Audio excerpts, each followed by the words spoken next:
साथियों, जैसा कि आप सभी लोगों ने जो कल की स्टोरी मैंने आपको सुनाई थी, उस स्टोरी में एक पत्नी होती है जो अपने सरकारी पति की नौकरी पाने के लिए अपने ही पति की प्रेमी के साथ मिलकर हत्या कर देती है।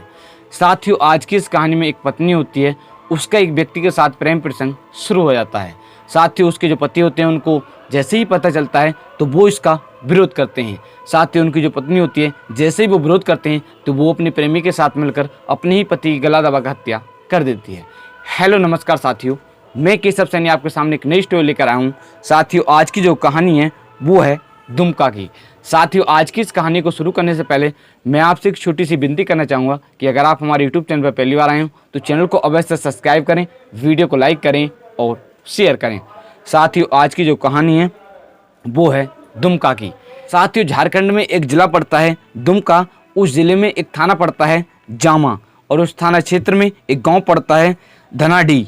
उस गांव का रहने वाला एक व्यक्ति होता है, जिस व्यक्ति का नाम होता है रविंद्र मुर्मू। साथियों, जिसकी आयु लगभग 24 या 25 साल के करीब में होती है। साथियों, उनकी जो पत्नी होती है, उनकी पत्नी का नाम होता है रासमुनी। साथियों, उनके साथ शादी हो जाती है। शादी होने के पश्चात उनके 2 बच्चे होते हैं। साथियों, इसी तरह से सब कुछ ठीक चल रहा होता है। इस घटना से कुछ महीने पहले उनकी जो पत्नी होती हैं, उनकी पत्नी का एक व्यक्ति के साथ प्रेम प्रसंग शुरू हो जाता है। साथ ही जो व्यक्ति होता है, जो एक ज़िला पड़ता है दुमका, उस ज़िले में एक थाना पड़ता है जामा, और उस थाना क्षेत्र में एक गांव पड़ता है फाडा सिमिल, उस गांव का रहने वाला होता है। साथ ही जो व्यक्ति होता है, उस व्यक्ति का नाम होता है राजीव। राजीव के साथ उनका जो प्रेम प्रसंग है वो चल रहा होता है। साथियों, कई महीने निकल जाते हैं। इसके पश्चात इस घटना से कुछ दिन पहले उसके जो पति होते हैं उनको पता चलता है। साथियों, जैसे ही इनके प्रेम प्रसंग के बारे में पता चलता है तो वो अपनी पत्नी को समझाते हैं और इसका विरोध करते हैं, मगर साथियों उनकी जो पत्नी होती है वो फिर भी नहीं मानती है। कह सकते हैं कि इसी तरह से उनका जो प्रेम प्रसंग है वो लगातार जारी रहता है। साथियों, आए दिन इसी बात को लेकर उनके घर पर झगड़ा हुआ करता था। साथियों, इसी तरह से उनकी जो पत्नी होती है वो अपने पति से काफ़ी परेशान हो जाती है।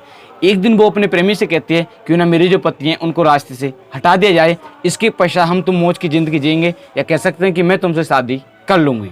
साथियों, इसी तरह से प्लान बनाते हैं। प्लान के अनुसार वो एक दिन जो ये होते हैं, जिसका नाम होता है रविंद्र, उनकी दोनों मिलकर गला घोट कर हत्या कर देते हैं। साथियों, हत्या करने के पश्चात वो उनके सबको एक थाना पड़ता है जामा, उस थाना क्षेत्र के अंतर्गत कुरमन सिलंदा के पास में एक बिलीवर्स चर्च के पास में उस सबको डाल देते हैं। इसके पश्चात वहाँ से अपने घर को चले जाते हैं। कह सकते हैं कि इसके पश्चात मृतक की जो पत्नी होती है वो वहाँ से फरार हो जाती है। साथियों, अब 16 मई सन 2025 को कुछ व्यक्तियों को एक शव दिखाई देता है। साथियों, जैसे शव दिखाई देता है कि पश्चात जो लोग होते हैं वहाँ पर एक थाना पड़ता है, उस थाने की पुलिस को सूचना दे देते हैं। साथ ही जो पुलिस होती है, जैसे ही सूचना मिलती है, जो पुलिस की टीम होती है वहाँ पर पहुँच जाती है। पहुँचने के पश्चात जो मृतक का शव होता है उसको बरामद कर लेते हैं और इसके पश्चात उसकी जांच पड़ताल करते हैं कि आखिरकार वो किसका शव है। साथ ही जो पुलिस वाले होते हैं वो उसका फ़ोटो लेते हैं और इसके पश्चात अड़ोस पड़ोस के जो थाने होते हैं उनमें भेजते हैं।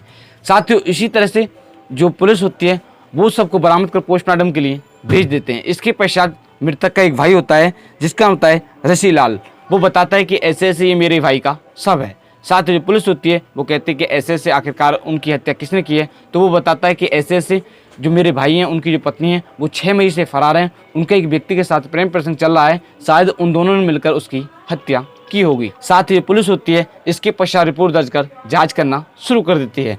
इसके पश्चात जो पुलिस होती है वो 17 मई सन 2025 को दोनों को फाडा सिमल जो गाँव होता है, जो उसके प्रेमी गाँव होता है, उनके घर से दोनों को गिरफ्तार कर लेती है। गिरफ्तार करने के पश्चात अब उनसे पूछताछ की जाती है। साथ ही पूछताछ के दौरान वो पहले मना करते हैं। इसके पश्चात जो पुलिस होती है वो उनसे सख्ती से पूछताछ करती है तो वो जुर्म को कबूल कर लेते हैं और जो पूरी कहानी होती है इसके बारे में बताते हैं। वो कहते हैं कि ऐसे ऐसे हमने इसकी गला दबाकर हत्या की थी। थाना प्रभारी अजीत कुमार जी ने बताया कि पुलिस ने 18 मई सन 2025 दिन रविवार को इस केस का खुलासा कर दिया है। पुलिस ने जो मृतक की पत्नी होती है जिसका नाम होता है रास मुनि, और उसका जो प्रेमी होता है जिसका नाम होता है राजीव, दोनों को गिरफ्तार कर जेल भेज दिया है। दोनों ने अपना जुल्म है वो कबूल कर लिया है। पुलिस ने गिरफ्तार कर जेल भेज दिया है। इनके साथ सख्त से सख्त कार्रवाई की जाएगी। साथियों, आज की इस कहानी को सुनाने के उद्देश्य से किसी व्यक्ति को परेशान करना नहीं है, किसी का दिल दुखाना नहीं है, सिर्फ आप लोगों को जागरूक करना है कि आप भी इस तरह का कोई भी कदम ना उठाएं। साथियों, आज की जो कहानी है, इस कहानी को मैंने कुछ न्यूज़ के माध्यम से पढ़कर आप लोगों को सुनाया था, जैसे Tarun Mitra news, the photon news, ETV news, ETV Bharat news, the news post. इन न्यूज़ के माध्यम से पढ़कर इस कहानी को पढ़कर आपको सुनाया था। साथियों, अगर आप हमारे यूट्यूब चैनल पर पहली बार आए हो तो चैनल को अवश्य सब्सक्राइब करें, वीडियो को लाइक करें और शेयर करें। साथियों, आप सभी लोग मस्त रहें, स्वस्थ रहें। मिलते हैं आपको नेक्स्ट कहानी के साथ। नमस्कार, धन्यवाद।